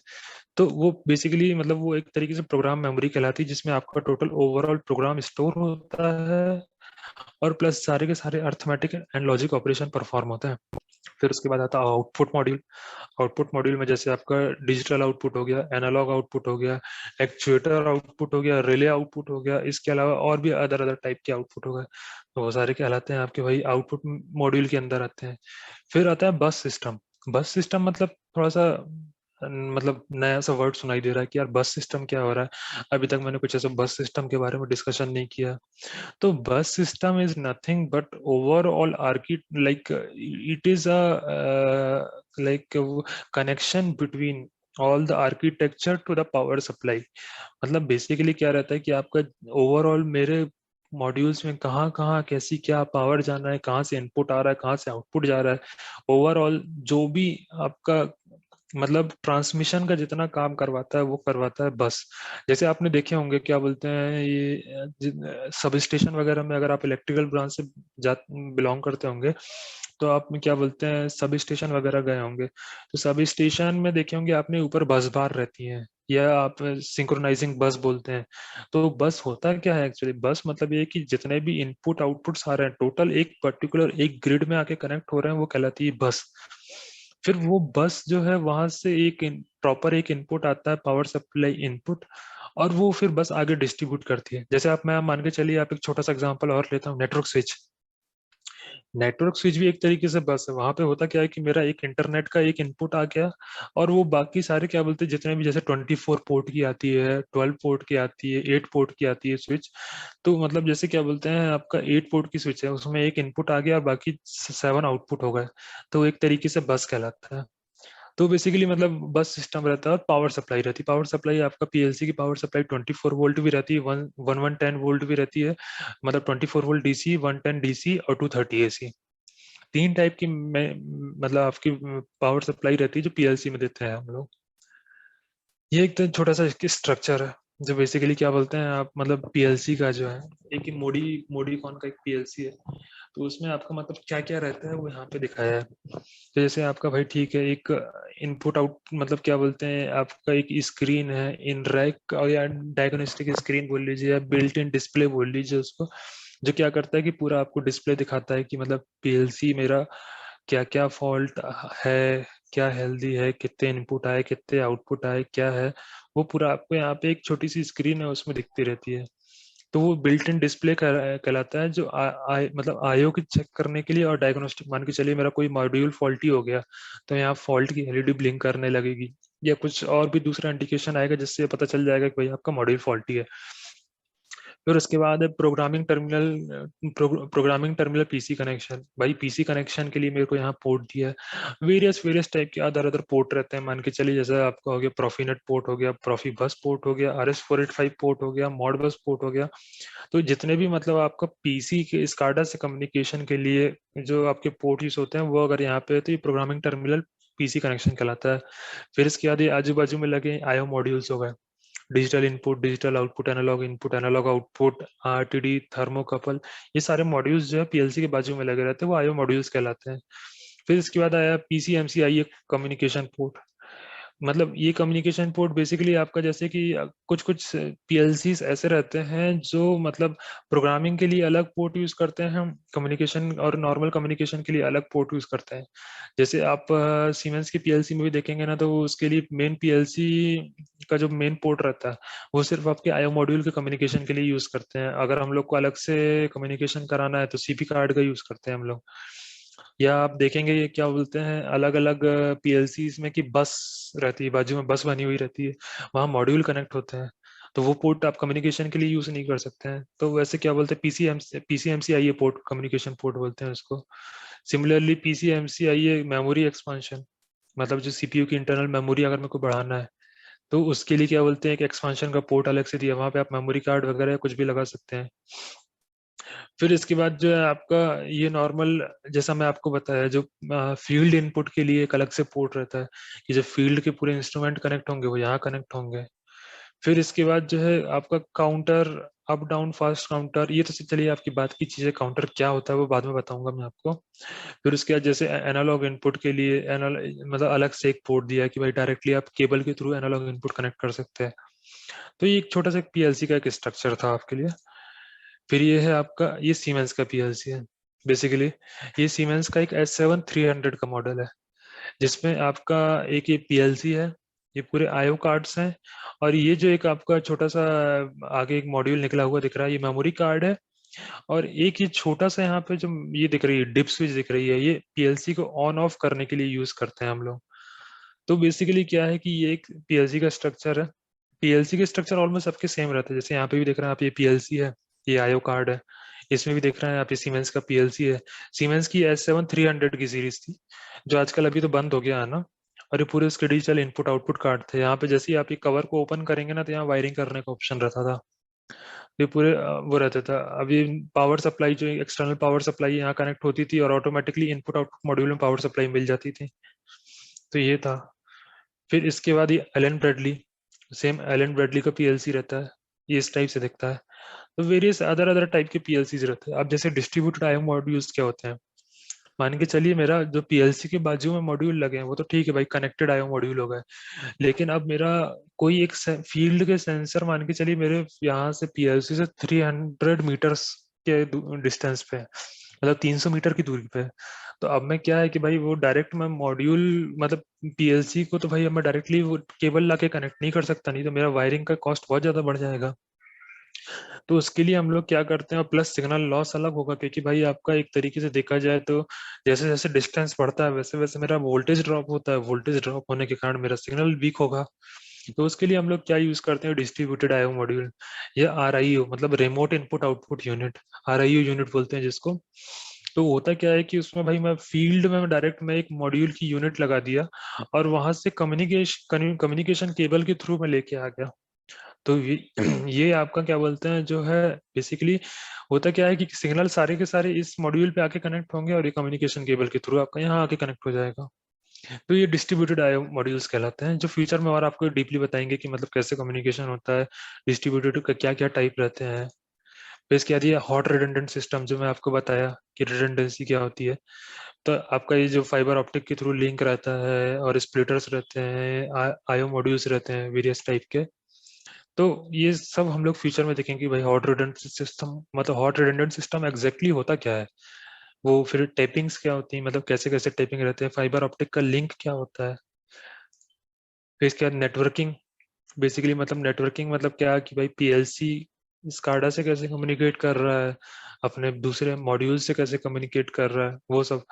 तो ये है कि मतलब अलग अलग टाइप की नेटवर्किंग टोपोलॉजीज रहती है, डिवाइसेस रहते हैं जैसे टोप मतलब, और आपका अलग अलग प्रोटोकॉल रहते हैं नेटवर्किंग के, जैसे मॉडबस हो गया, और क्या बोलते हैं यूनिटल वे हो गया, ईथरनेट हो गया, डीएच प्लस हो गया, डीएच 485 हो गया, ईथरनेट हो गया, कंट्रोल नेट हो गया, डिवाइस नेट हो गया।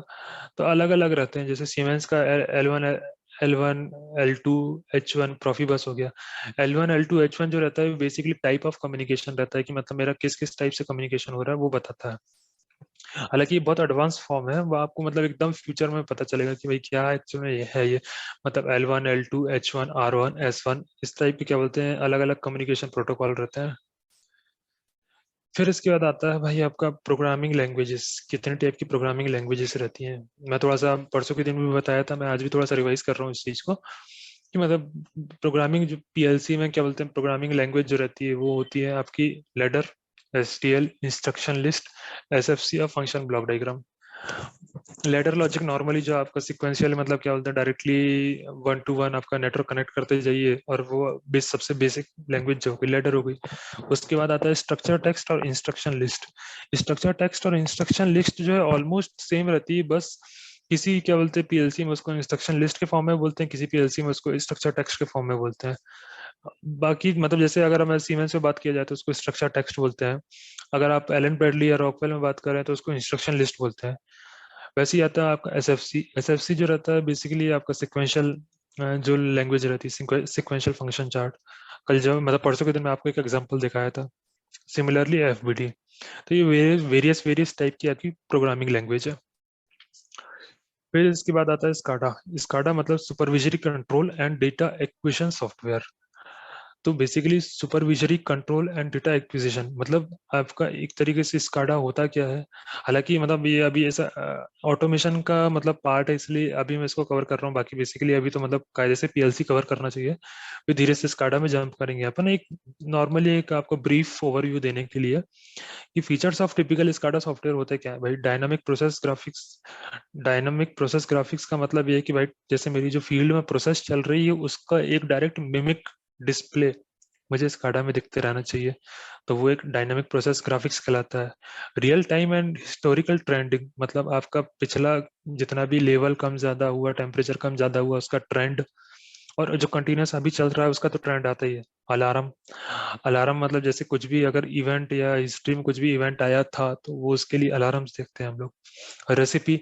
अब जैसे जो बैचिंग प्लांट रहते हैं, बैचिंग प्लांट में क्या होता है कि आपको मुझे एक पर्टिकुलर एक बैच क्रिएट करना है जिसमें अलग अलग मटेरियल्स की अलग अलग अमाउंट में क्या बोलते हैं यूसेज होता है।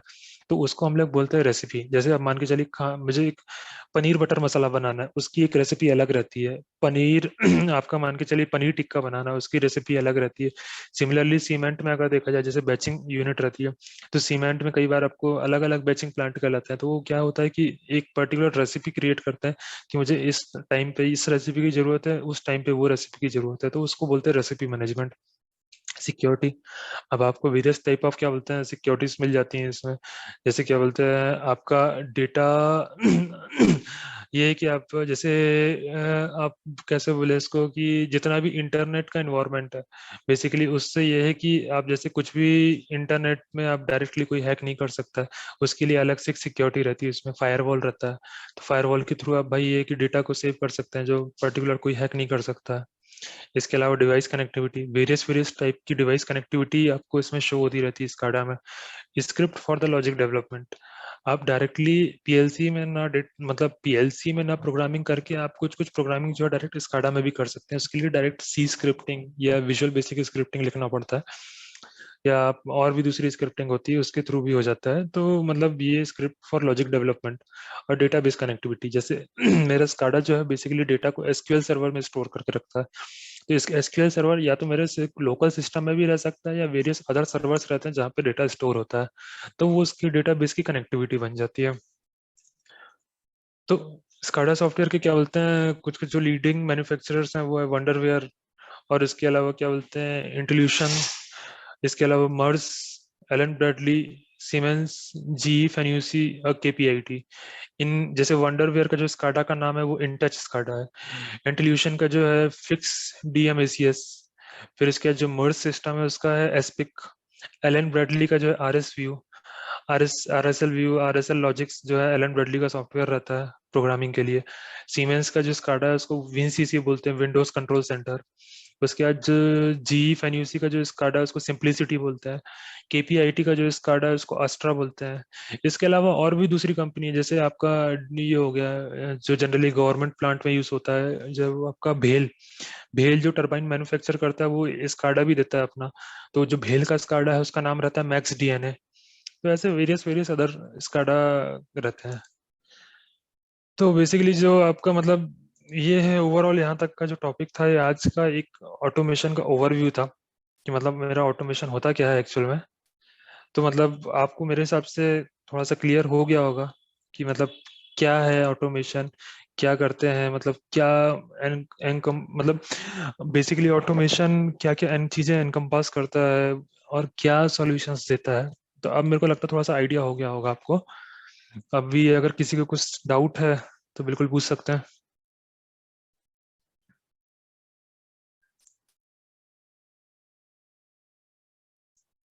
Any doubt?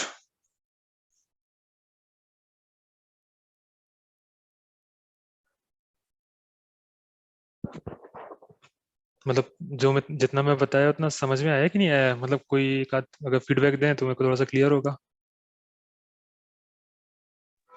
यस सर, समझ में आया। समझ में नहीं आया कि समझ में आया? आया सर, आया, समझ में। आया ना? ओके, चलिए तो ठीक है फिर, मतलब आज का सेशन को मैं यहीं पे एंड करता हूँ। बाकी अगर कुछ भी डाउट रहेगा तो बकायदा आप मुझे डायरेक्टली व्हाट्सएप पे मैसेज कर सकते हैं, या क्या बोलते हैं हिमांशी मैम से आप डायरेक्ट जो ग्रुप बनाई है उन्होंने, ग्रुप पे भी मैसेज कर सकते हैं, तो मैं वहाँ पे भी आपके डाउट्स का सॉल्यूशन दे लूंगा। Okay sir. ठीक है, सो हिमांशी डन करते हैं आज के लिए। हिमांशी ओके, मेरे को लगता है थोड़ा सा कहीं बिजी हो, तो चलिए ठीक है, thank you so much guys, अच्छा थैंक यू लगा सर। आज का सेशन करके। अगर थैंक कुछ यू भी डाउट रहेगा सर। तो बिल्कुल व्हाट्सएप पे मैसेज करिएगा मेरे को। Okay sir, thank you. या ओके सर।